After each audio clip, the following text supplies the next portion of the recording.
Assalamualaikum warahmatullahi wabarakatuh.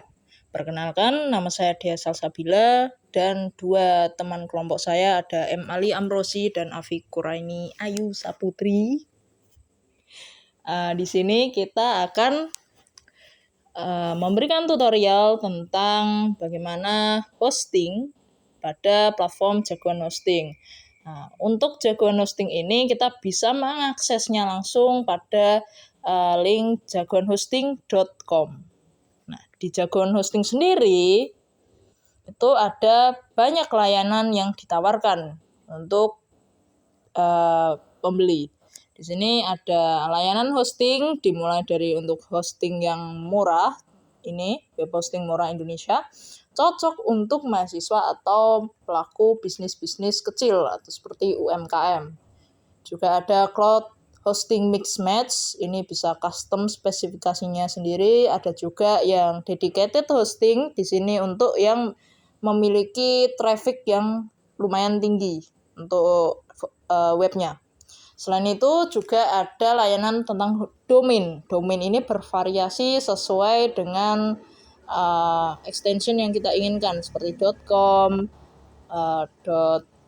.my.id, .id, dan lain sebagainya. Terus kemudian ada layanan namanya VPS. Nah, VPS ini nanti jika kita membeli layanan ini, kita diberikan hanya sebuah terminal yang kita bebas untuk mengkonfigurasinya sendiri. Kita mau menginstal apa sesuai kebutuhan website kita sendiri. Terus selain itu di Jagoan Hosting ini juga menyediakan tentang email bisnis. Nah, selain itu pada add-on-nya ini juga bisa membeli SSL Certificate, cPanel License, dan juga ada lisensi lainnya, seperti harganya yang tertera. Nah, di sini saya akan memperlihatkan bagaimana cara membeli hosting pada platform Jagoan Hosting. Nah, yang pertama kita pilih aja di bagian hosting sini, kemudian saya akan contohkan yang di web hosting murah Indonesia ini. Kita klik saja. Nah, kemudian kita lihat dulu. Ada paket namanya Icon dimulai dari 25.000 per bulan. Ada juga paket Superstar dengan 45.000 per bulan. Di sini ada paket Legend dengan 75.000 per bulan. Nah, untuk spesifikasinya bisa dibaca sendiri. Nah, di sini saya mau mencontohkan untuk membeli paket yang Superstar. Nanti jika ingin membeli, bisa klik langsung beli sekarang ini. Nah, kemudian kita bisa memilih domainnya ini nanti apakah sudah ada domain baru, apakah mau membeli domain baru atau memang sudah memiliki domain. Terus juga kita perlu memilih billing cycle-nya mau berapa bulan hosting yang kita beli ini. Di sini ada mulai dari 1 bulan, 6 bulan, 1 tahun, 2 tahun. Kita contohkan yang 1 bulan saja, kita klik di bagian sini. Terus kemudian ini jika memang sudah punya domain dari provider lain bisa diklik di bagian sini. Terus kemudian nanti tinggal dikonfigurasikan. Terus jika memang sudah punya domain dan memang belinya juga sama di Jagoan Hosting, bisa klik yang sebelah sini. Terus jika belum memiliki domainnya atau ingin membeli juga domain yang baru, itu bisa klik yang bagian atas. Kemudian di search domainnya di bagian sini, contoh aja. Kita contohkan. Nah, kita lihat ini sedang mengecek domain. Nah, ini domain tidak tersedia. Artinya domain dengan nama Dea ini sudah terpakai. Nah, teman-teman bisa mencoba untuk domain-domain yang lainnya. Dan juga kita perlu memilih untuk extensionnya mau apa, .com atau apa, .net, .xyz, .id, dan lain sebagainya. Kemudian nanti kalau domainnya tersedia di sini warnanya ada hijau. Terus kemudian domainnya nanti akan ditambahkan pada ringkasan pesanan di sebelah sini. Nah, jika sudah, bisa langsung diklik pesan sekarang dan lakukan pembayaran. Nah, jika sudah berhasil melakukan pembayaran, nanti untuk username, password, dan lain sebagainya yang untuk akses cPanel kita itu nanti akan dikirimkan via email yang sudah kita daftarkan di sini. Sebelumnya kalau memang belum punya akun itu nanti akan diminta register dulu, atau kalau sudah punya akun nanti diminta untuk login terlebih dahulu sebelum membeli hosting ini. Kemudian nanti username dan passwordnya itu dikirimkan lewat email yang memang sudah terdaftar. Nah, jika nanti setelah kita buka di emailnya, tuh nanti selain ada username dan password, kita juga diberikan untuk link cPanelnya. Di sini untuk saya adalah agile.jagoanhosting.com -2 2083. Nah, untuk username saya karena domain yang saya beli itu adalah uasinformatika.my.id, maka username-nya default-nya adalah uasinfor. Kemudian password-nya ini adalah password acak yang dikirimkan di email. Kemudian ini kita langsung login saja. Nah, ini adalah halaman cPanel dari hosting yang sudah kita beli. Di sini ada tools, ada optimizing your website, ada Jagoan Hosting for Developers, best supports, files, security, advanced, email, database, domains, website, analytics, dan lain sebagainya. Ini kita bisa konfigurasi, kita bisa atur sesuai dengan kebutuhan kita. Nah, untuk yang pertama saya akan menjelaskan terlebih dahulu untuk fitur email. Kita bisa scroll saja pada bagian ini, email. Kemudian kita klik saja yang email accounts.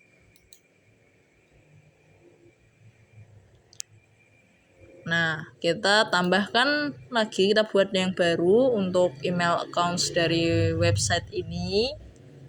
Yang pertama kita klik bagian create. Nah, terus kita masukkan username-nya. Nah, setelah itu untuk password kalian bisa mengetikkan sendiri password yang kalian ingin masukkan, atau bisa kita gunakan fitur generate di sini. Kita klik saja bagian generate. Nah, ini dibuatkan passwordnya dari sistem Jagoan Hosting.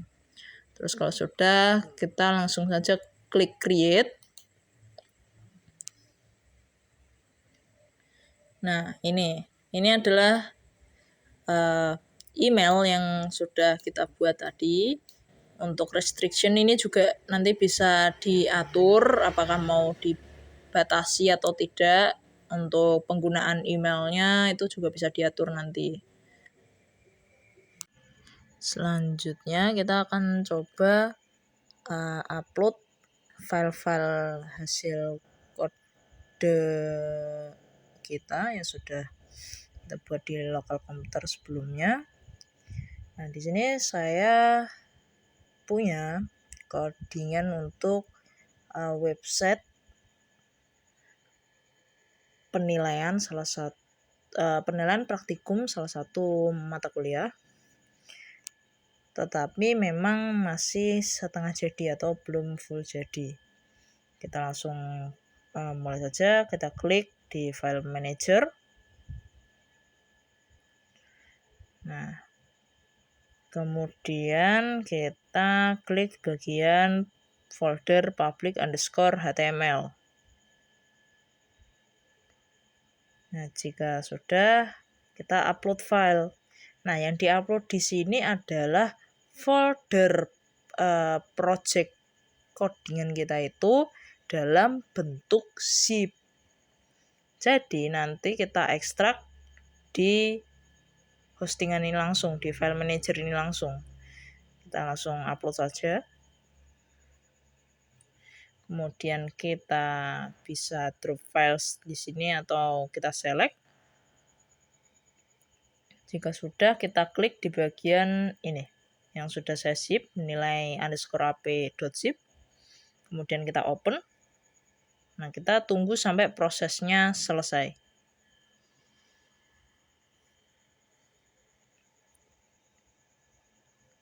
Nah, jika prosesnya sudah selesai, kita bisa close saja.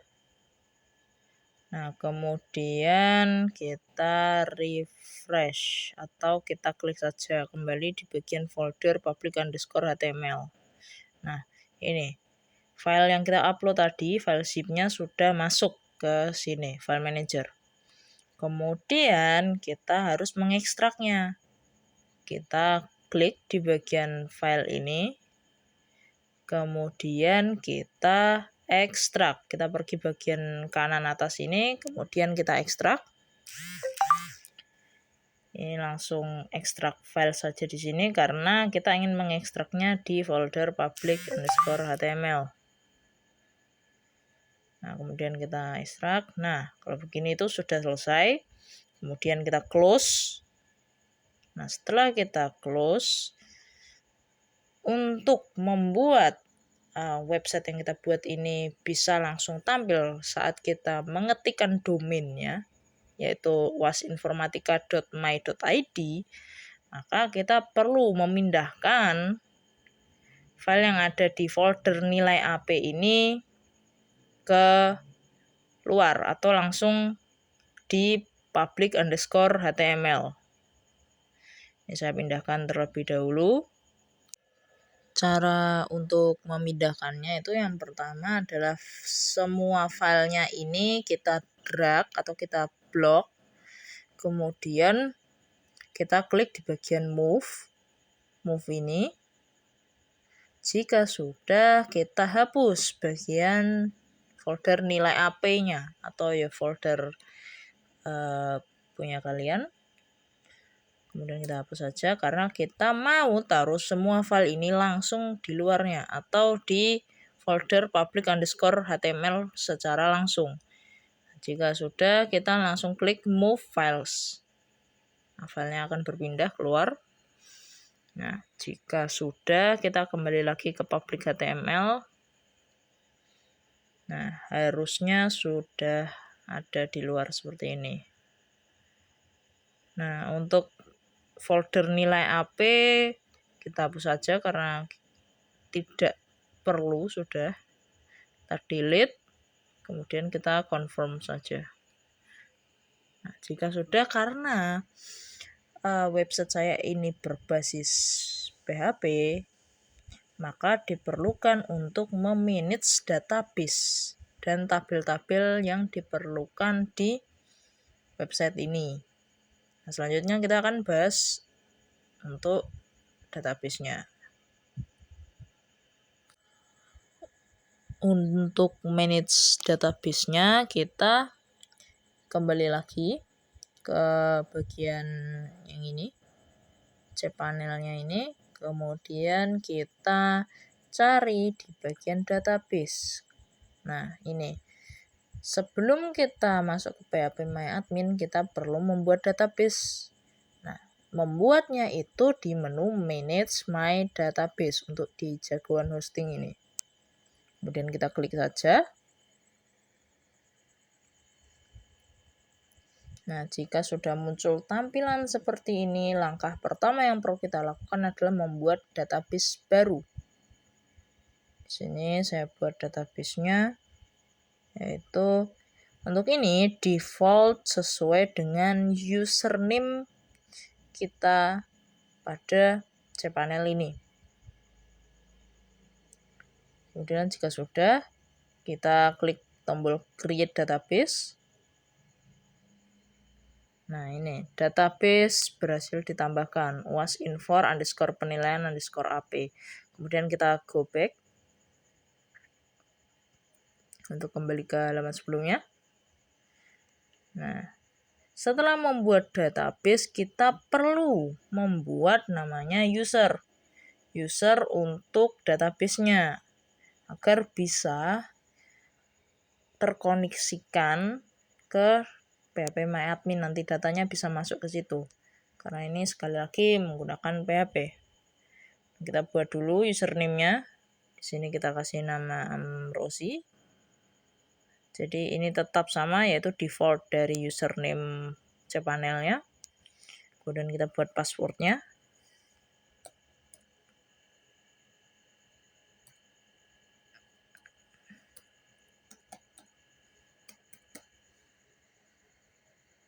Nah, kita masukkan password-nya kembali.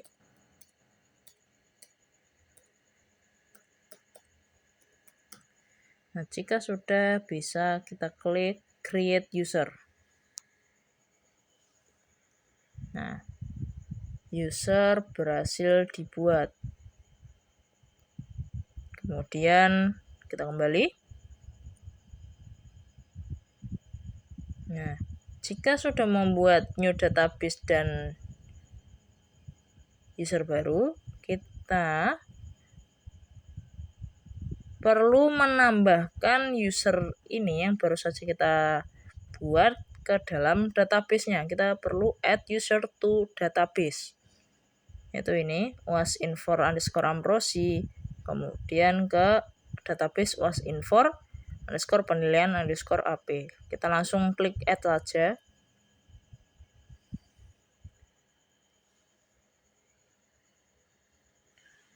Nah, untuk privilege-nya kita klik saja langsung untuk all privilege. Jika sudah, kita scroll ke bawah, kemudian kita make change. Nah, ini use save wasinformatika's privilege on the database ini. Jadi privilege-nya sudah disimpan untuk user tadi wasinfor_amrozi di database yang baru saja tadi kita buat juga. Kemudian kita kembali lagi ke bagian tools. Kita langsung saja masuk ke PHP MyAdmin untuk mengimportkan tabel-tabel atau database yang sebelumnya kita sudah buat di lokal. Tabel-tabelnya kita klik saja PHP MyAdmin tadi. Nah, kemudian akan redirect ke sini. Hal pertama yang kita lakukan adalah kita klik bagian ini, nama database-nya tadi. Kemudian kita klik bagian menu import. Jika sudah, kita klik choose file ini terlebih dahulu. Kemudian kita pilih SQL yang sudah kita buat sebelumnya di lokal komputer kita. Kita open saja. Jika sudah, kita scroll ke bawah. Kita klik tombol import. Kita tunggu. Nah, ini semua sudah berhasil ditambahkan. Jika sudah berhasil, selanjutnya kita juga perlu mengkonfigurasikan untuk file koneksi.php-nya. Caranya, kita buka lagi file manager yang tadi. Nah, kemudian dicarilah file koneksi.php, kemudian diklik filenya. Selanjutnya diklik kanan.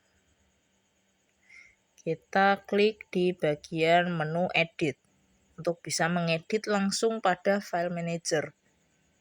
Kita klik saja. Nah, pada bagian ini kita langsung klik saja bagian edit. Nah, ini adalah isi dari file koneksi.php. Nah, teman-teman menggantinya nanti di bagian ini, root. Nah, root ini diganti dengan username database yang username user database tadi yang baru saja kita buat. Untuk saya tadi kan saya membuat uasinfor_amrozi. Nah, itu yang kita tulis di bagian sini. Untuk password, kita masukkan sesuai dengan passwordnya juga, password user database tadi. Untuk ini disamakan dengan database yang juga baru saja kita buat tadi. Jika sudah diganti, nanti bisa klik di bagian Save Change. Selanjutnya, kita setelah mengganti koneksinya tadi, kita langsung cek saja di bagian di domain kita. Kita tuliskan domain kita. Kalau punya saya adalah uasinformatika.my.id. Terus kita enter saja. Nah, tidak ada error database. Menandakan bahwa cara kita memanggil database-nya itu sudah benar. Dan ini sudah bisa berfungsi. Kita coba login. Kemudian masukkan password.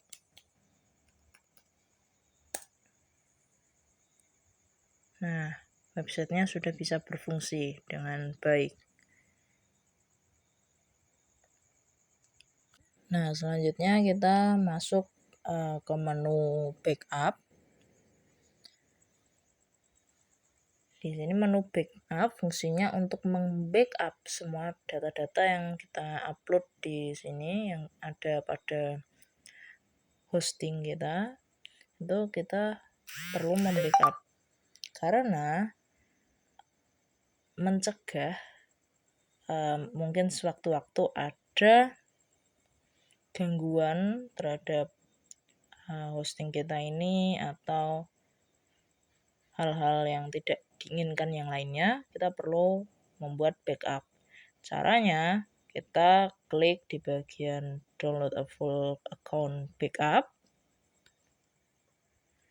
Nah, di sini kita tinggal mengganti untuk backup destination-nya mau di mana.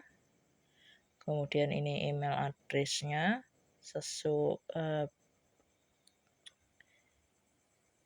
ini sesuai dengan akun jagoan hosting saya. Terus nanti tinggal diklik untuk generate backup. Nah, jika sudah, kita ini full backup in progress. Jadi bisa ditunggu saja. Nah, kita lanjut ke menu yang lain. Kita klik go back saja.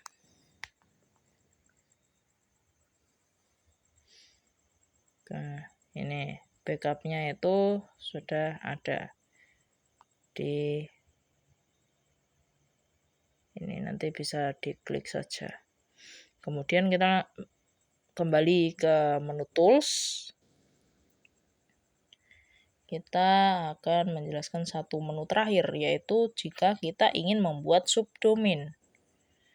Nah, subdomain sendiri itu misalkan dari website utama kita itu kita ada website yang lain, maka kita perlu mengarahkan dari website utama itu ke website yang lainnya itu. Caranya dengan kita klik di bagian domain sini, kita klik. Nah, ini di sini domain utama kita adalah uasinformatika.my.id. Kemudian kita membuat new domain.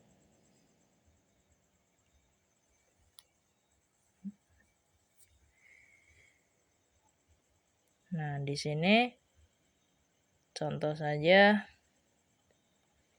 kita buat domainnya adalah domain baru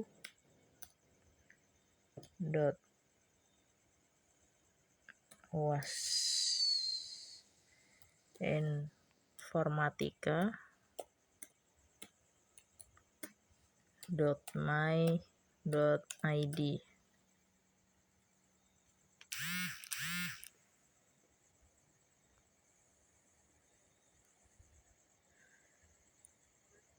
Nah, jika sudah itu nanti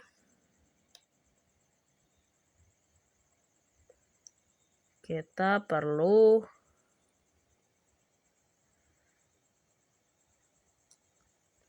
mengganti bagian bawah sini dengan direktori tempat kita menyimpan filenya untuk new ini atau website yang lainnya. Kita pastekan saja di bagian sini, kemudian kita tambahi direktorinya itu di sebelah mananya, public HTML.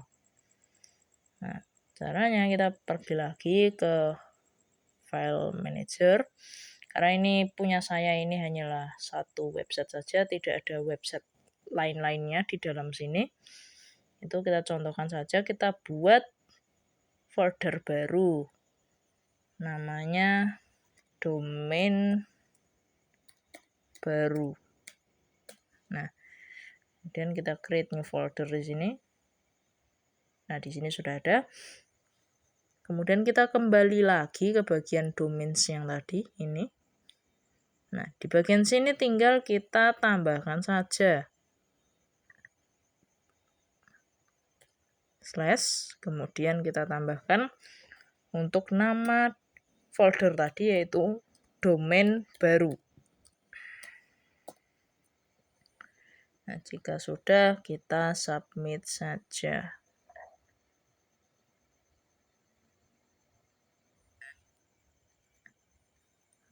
Space subdomain.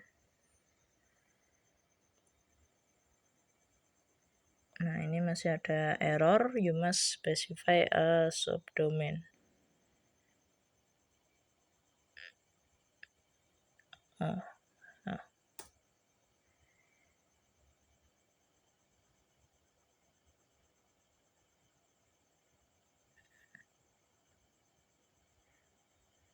Kita klik saja. Nah, ini sudah jadi, yaitu domain baru .wasinformatika.my.id, tapi ini not redirect karena ini masih off. Nah, nanti bisa diedit-edit kembali sesuai dengan kebutuhan. Menu domain tadi adalah menu terakhir yang kami jelaskan pada video tutorial hosting pada jagoan hosting ini. Sekian dari kami. Apabila ada kesalahan dalam hal pengucapan maupun hal yang lain-lain, kami mohon maaf. Wassalamualaikum warahmatullahi wabarakatuh.